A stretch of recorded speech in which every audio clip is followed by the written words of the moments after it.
Welp, it's official, the clover came back.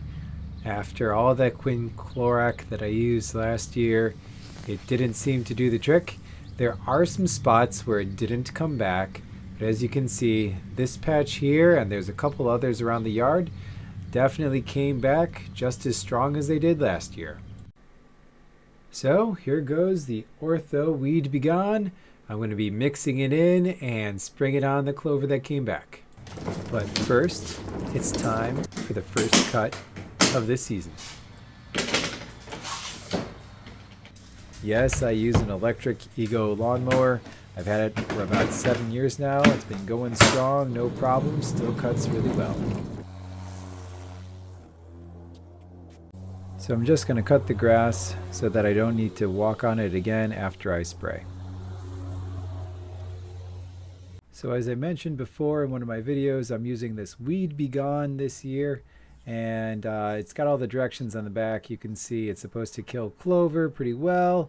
It's got the measurements and everything just inside that flap.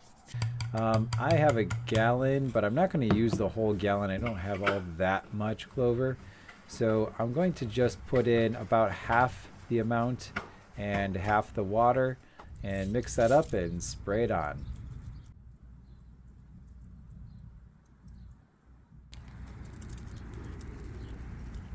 Last year, one of my neighbors also gifted me this Spectracide weed stop.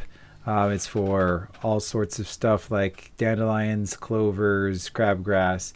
And it says it's not supposed to kill the grass, and I tested it last year, and indeed it doesn't. So I decided, you know what, I'm just going to compare this to the new one that I got, and I'm going to spray this patch over here just to see which one works better.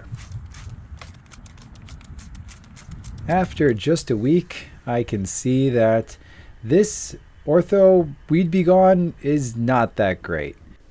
I'm not sure if maybe I mixed it a little bit weak. I did try to follow the instructions there, so I'm going to have to give this another try with the Ortho. But it did not really kill the clover very well, as you can see. The Spectracide did work pretty well. So I'm just going to have to go back over all this clover with this little hand pump one. I guess the moral is you don't need to go out and spend money on like a big pump sprayer like I did. Not that it was expensive or anything, but you don't need to go out and get that. You can just get these little hand ones, and apparently they work just fine. Now, I'm sure every clover is a little bit different depending on where you live and what kind it is, but at least for here in northern Ohio, this Spectracide works just fine. So that's the update for April. It's looking pretty green. The clover's dying away, and hopefully it stays away this time. I'll post again in another few weeks and see where it's at.